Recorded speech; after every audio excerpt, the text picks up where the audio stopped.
¿Qué tal, mis queridos amigos? ¿Cómo estáis? Espero que vaya muy bien por ahí. Pues yo recién aterrizado de Londres, donde he sido invitado al lanzamiento europeo del Mustang Mach-E, el que es el primer coche eléctrico de Ford que viene con la marca de Mustang, algo que a muchos de vosotros os parece un sacrilegio, incluso a algunos ofende, pero es un coche interesante, eléctrico 100% puro, el primero de Ford en esta generación, si quitamos excepciones como el Focus eléctrico y algunas cosas que han vendido en Estados Unidos, y es un coche, como digo, que trae muchas cosas interesantes. Ya veis que, bueno, pasadas las fotos, el perfil, la estética del vehículo es bastante más deportiva y menos sub de lo que podríamos imaginar. No voy a hacer yo aquí de abogado defensor de Mustang ni de lo que han hecho, pero vamos a hacer un pequeño juego. Esto ya os digo directamente que no es un sub, más bien sería eso que llaman crossover, es decir, una mezcla entre un vehículo con estética todoterreno y un vehículo familiar. Es bastante más bajo de lo que podríais imaginar, así que, bueno, un poco vamos a hacer, como digo, un pequeño juego. ¿Cuánto crees, por ejemplo, que mide de altura un coche como un Porsche Panamera ST, el Panamera familiar? ¿Y un Jaguar I-Pace cuánto crees que mide? De altura, claro, por supuesto. Bueno, pues aquí tienes el resultado. Ya lo ves, el Panamera, por ejemplo, familiar es solamente 1 centímetro más alto, 1 centímetro y poco más que el Jaguar I-Pace y que el Mustang, que prácticamente tienen la misma altura. Subaru Outlander, que nadie consideraría un sub, es un poquito más alto que estos dos coches, ya que tiene un poco más de altura libre al suelo. Así que realmente no es un vehículo tan alto como parece, aunque efectivamente ni es una berlina, ni es un deportivo, eso está claro. Esta imagen viene muy bien para que veáis la caída de la ventanilla trasera, porque es muy acusado, como veis el ángulo, y veis también que la ventanilla no cierra del todo.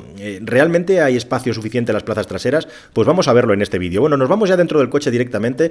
Esta es la versión First Edition, que se va a empezar a vender a finales de año, ahora os cuento dónde, y vais a poder recrearos conmigo en todos esos pequeños detalles que tiene este coche, que lo hacen, bueno, pues más o menos llamativo, interesante, pero que configuran su carácter. Ahí tenéis una cosa llamativa, y es que las puertas no tienen tiradores, tienen botones, y el acceso a las puertas, bueno, pues más o menos normal. Tenemos una longitud para las piernas bastante buena, la persona de delante tenía el asiento bastante echado para atrás, y esta imagen, que es así un poco confusa, simplemente me sirve para enseñar que no hay túnel central, es decir, es totalmente plano la parte inferior, con lo cual, aparte de esos dos aireadores, tenemos un buen espacio para la pierna. Espacio para 4 ocupantes, más que suficiente. Para 5, la plaza central un poquito estrecha.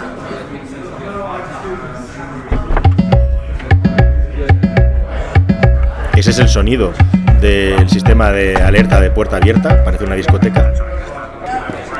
Techo de cristal que puede tener un tratamiento antirradiación.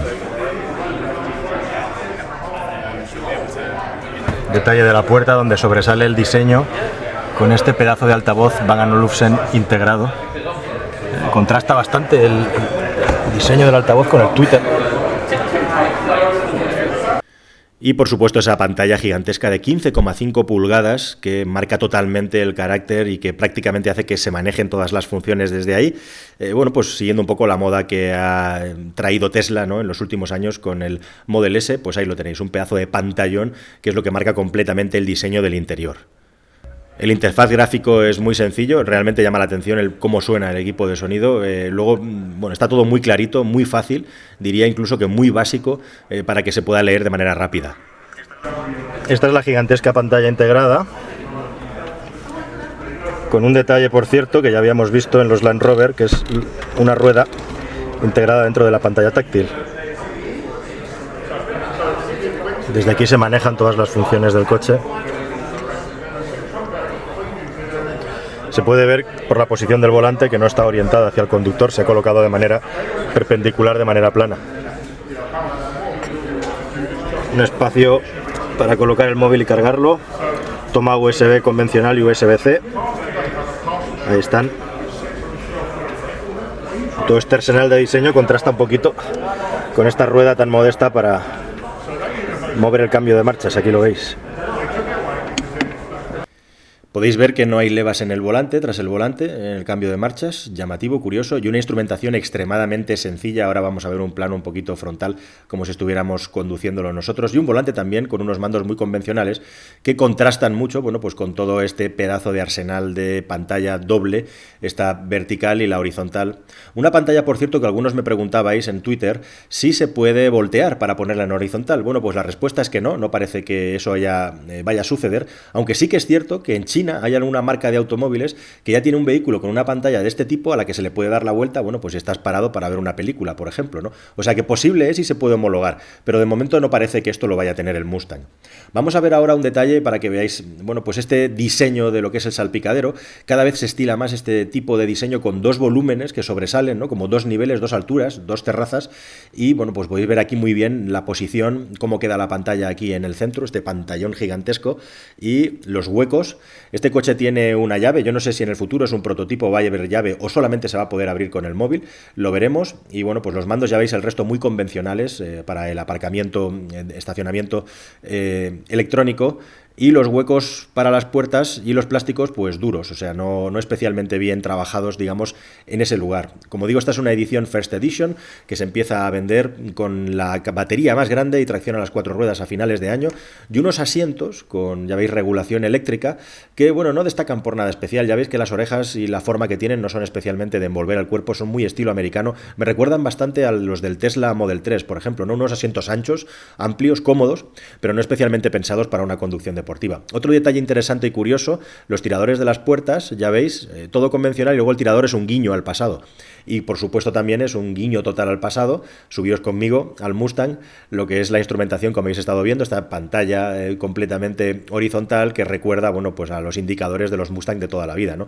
Esas lucecitas violetas que veis son el sistema de control de monitorización del conductor, que te alerta si te estás durmiendo o no estás prestando atención a la conducción, invisible para el ojo, pero la cámara sí lo ve. Y bueno, pues el grosor del volante, el tacto, el tamaño, todo está bien, nada especial aquí que reseñar. Como veis, hay una mezcla así de diseños avanzados con cosas tradicionales y algunas de ellas en formato digital. Bueno, vamos a ver un poquito más sobre vida interior y habitabilidad. Aquí tenéis otra vista de la parte trasera, que es un poco lo que le marca el carácter Mustang, ¿no? Con esos tres pilotos en franja, podríamos decir descendiente, como una garra o como unos colmillos, que son lo que le dan todo el perfil, digamos, estético a este vehículo, y las formas que tiene con una luneta trasera que no es muy precisamente grande. Bueno, la apertura del maletero remoto. ¿Cuánto maletero tiene este coche? Bueno, pues tiene un maletero de 400 litros atrás, mucho menos que algunos coches eléctricos. Aquí si subimos la bandeja vemos que tenemos un hueco para dejar los cables, y también eso es el compresor de la rueda, simplemente por si tenemos un pinchazo. Y 400 litros, como digo, redondeando es un pelín más, bueno, con una bandeja que se puede subir y bajar. La tapa, por cierto, del maletero es una tela, lo cual permite ganar algo de espacio a la hora de cerrar el maletero, también cierre en este caso eléctrico, pero tenemos la ventaja en este caso de que se ha primado el espacio en las plazas traseras, que es bastante amplio, como vais a poder ver a continuación, y a cambio de no tener un maletero muy grande, lo que tenemos es un maletero también en el frontal, que aproximadamente tiene 100 litros, eso que veis ahí es el depósito del limpiaparabrisas, y bueno, pues tiene unas formas que permiten meter objetos, digamos, bolsas de deporte, equipaje de deporte, etcétera. Es un desahogo bueno que acaba juntando 500 litros a la capacidad de carga del vehículo. Vais a poder ver ahora en el detalle que el coche, bueno, pues en este caso los faros lógicamente son de LED, para tener el máximo nivel de iluminación con el mínimo consumo energético igualmente. Y os voy a enseñar un detalle también del maletero con un poquito más de luz, ahí lo tenéis, esa es la tapa del maletero frontal. Tiene ese desagüe que veis ahí, es justamente ese agujerito, es un desagüe, una cosa que ya estrenó el Ford Puma y que este también tiene, que es que puedes meter ahí objetos húmedos y evacuarlos. Por supuesto, la parrilla frontal totalmente carenada para mejorar la aerodinámica, las necesidades de refrigeración aquí son menores, y la otra parte, la otra parcela que marca totalmente el carácter Mustang de este coche, lógicamente es el frontal que estáis viendo ahí. Bueno, fue bastante complicado, como podéis ver, poder grabar el coche sin que aparecieran manos, culos, brazos de personas todo el rato cruzándose. Estuve hablando con este buen señor, que es el responsable del proyecto del Mustang. Son muy, digamos, refractarios a hablar de determinadas cosas. Precios todavía no lo sabemos, y respecto a capacidad, potencia de carga de la batería, os puedo decir que la versión con mayor batería va a tener 150 kilovatios de capacidad en corriente continua, y en corriente alterna no lo sabemos muy bien, pero más o menos con el wallbox que va a vender Ford va a estar pues entre los 12-14 kilovatios de potencia. Ellos no quieren hablar de potencia de carga, solamente quieren hablar de kilómetros o millas por minuto. Y es importante también tener en cuenta, ahí veis el puerto de carga, mientras tanto, con la posibilidad de cargar con un tipo 2 o con un DC, con corriente continua. Importante también decir que los vehículos que no tengan la batería más grande no van a cargar a 150. Me han dicho que un poquito menos, pero no me han querido decir tampoco exactamente cuánto, así que me he quedado con las ganas de saberlo, pero bueno, hay que dar esa referencia. Así que tenemos varias maneras creativas de entrar en el coche con la llave, como siempre, te acercas y lo abres. Con el teléfono móvil, si lo tienes registrado con la aplicación, también vas a poder entrar al acercarte. Con un código PIN lo puedes abrir desde el móvil. Imagínate que por lo que sea no tienes en ese momento ni el móvil ni la llave. Bueno, pues puedes introducir el código PIN tocando en estos numeritos que hay en la puerta del conductor y la puerta se va a abrir igualmente. Curioso. La puerta.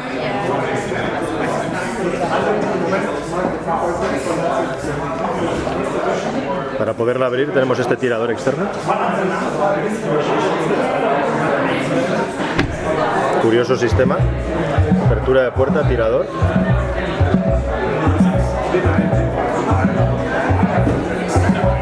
Y la forma de la puerta trasera muy agresiva, la caída del techo de coupé. Desde luego la altura no va a ser la cota mejor de este coche, pero suficiente, más que suficiente. Y apertura también aquí en este caso, como la puerta tenemos donde tirar de ella, no tiene ese tirador. El techo de cristal ayuda mucho a desahogar el interior y a que la altura no sea una cota crítica, ahí lo veis. La caída del techo es acusada, pero gracias a que es de cristal ganamos unos centímetros que son cruciales para que el interior sea bastante espacioso atrás. Bueno, un detalle más, una cosa muy interesante, el coche va a tener tracción trasera o tracción a las 4 ruedas, pero vas a poder combinar tamaños de baterías independientemente del sistema de tracción. O sea que ahí tenemos una ventaja respecto a los modelos de Tesla, que puedes combinar, por ejemplo, tracción trasera y la batería más grande. Y a continuación tuve la ocasión de subir como copiloto, como pasajero en este caso, en un prototipo. Aquí tenéis esta versión First Edition en este bonito color azul. Hay 3 niveles de potencia, 258, 337 y 465 caballos de potencia en la versión GT, y este prototipo concretamente, ya veis ahí ese botoncito rojo que lleva arriba, que es característico de todos los protos, era la versión de 258 caballos. Bueno, la vuelta fue por el centro de Londres, imaginaos la velocidad media a la que tuvimos que circular, con un tráfico como el de centro de Londres, donde ya solo circulan, yo creo que es de las ciudades que tiene la velocidad media más baja del mundo, solo circulan taxis, autobuses y ricos, básicamente, así que por lo menos pudimos conversar con el ingeniero, que es quien conduce, que ha desarrollado la dinámica, y una cosa muy importante que ya hizo Ford con el Mustang deportivo y original, es que este coche tiene absolutamente reglajes específicos para Europa en suspensiones. Eso significa que los elementos de la suspensión, los amortiguadores, los neumáticos incluso, por supuesto los muelles, todos los elementos de la suspensión e incluso el control de estabilidad están diseñados específicamente para Europa, con un reglaje especial para Europa para hacerlo más deportivo. Este coche tiene en el punto de mira clarísimamente el Jaguar I-Pace, que es el vehículo de este tipo que mejor va dinámicamente, y tengo muchas ganas de probarlo a ver si lo supera, porque Ford se lo trabaja mucho. Así que como no había espacio en el centro de Londres para correr, nos llevaron a un parking y nos hicieron aquí una demostración de aceleración en un recorrido muy corto, como podéis ver, la sensación de empuje brutal, como siempre, un 0, como decíamos ahí, el 0 a 30 más rápido de la historia, y luego, bueno, pues el comportamiento, se ve como el coche vira muy plano, centro de gravedad muy bajo, ya que las baterías están en un punto más bajo que en un automóvil convencional, y en definitiva un coche que transmite sensaciones de que se va a poder conducir y va a ser interesante. Está claro que Ford, aquí ahora para terminar tenéis unos cuantos planos buenos del coche del Mach, ha querido darle ese carácter Mustang para diferenciar su vehículo del resto de eléctricos, darle un toque deportivo como tiene Jaguar con el I-Pace, y bueno, pues es una versión evolucionada que además tiene cosas en el interior, en el multimedia, curiosas e interesantes, como que el coche reconoce tus gustos y tus hábitos y se adapta a ellos, es decir, es capaz de llevarte a los sitios de una manera predictiva, por decirlo de alguna manera, una cosa bastante curiosa que habrá que ver cómo funciona. También se puede actualizar, como los vehículos, digamos, más modernos y de la generación eléctrica, podríamos decir, a distancia. Prometen que se puede volver a la versión anterior si hay algún tipo de problemas. Tiene un reconocimiento de voz enriquecido, tipo Siri o Alexa, etcétera. Y además, en la aplicación, de una manera inteligente y dinámica, va a ser capaz de indicarte los puntos de carga que tienes en función del tráfico. Ford está dentro del consorcio Ionity, esta red de cargadores que se está montando por toda Europa, y además dicen que van a poner 1000 cargadores en los concesionarios de Ford como apoyo, como refuerzo también para poder cargar el coche. Y por último, también indicar que, bueno, el vehículo parece que se empieza a vender, no sabemos el precio, a finales de año en los países europeos que se venden más coches eléctricos, esto es Suiza, Noruega, Holanda, Francia. Alemania y seguramente en España se empezará a vender a primeros de año. ¿A qué precio? Pues la verdad es que no lo sabemos todavía y no nos lo han querido decir, no lo hemos sabido. Así que nos quedamos con la duda, por lo menos nos quedamos con la esperanza de que, siendo el Mustang un coche que es el más barato en su categoría, vamos a ver si Ford hace lo propio con este Mach-E para todos aquellos que les interese. En el interior, por cierto, hay unos rebajes en el techo muy interesantes que hacen que sea un vehículo muy habitable y me parece una decisión inteligente el hecho de tener esos dos maleteros. Bueno, y sin más, os dejo con unos momentos musicales del momento en el que el vehículo se destapó y se descubrió, aunque ya lo habíamos probado. Espero que os haya parecido interesante toda esta prueba y nos vemos en una próxima toma de contacto, espero más a fondo, con este coche y con muchos más. Hasta luego, amigos, adiós.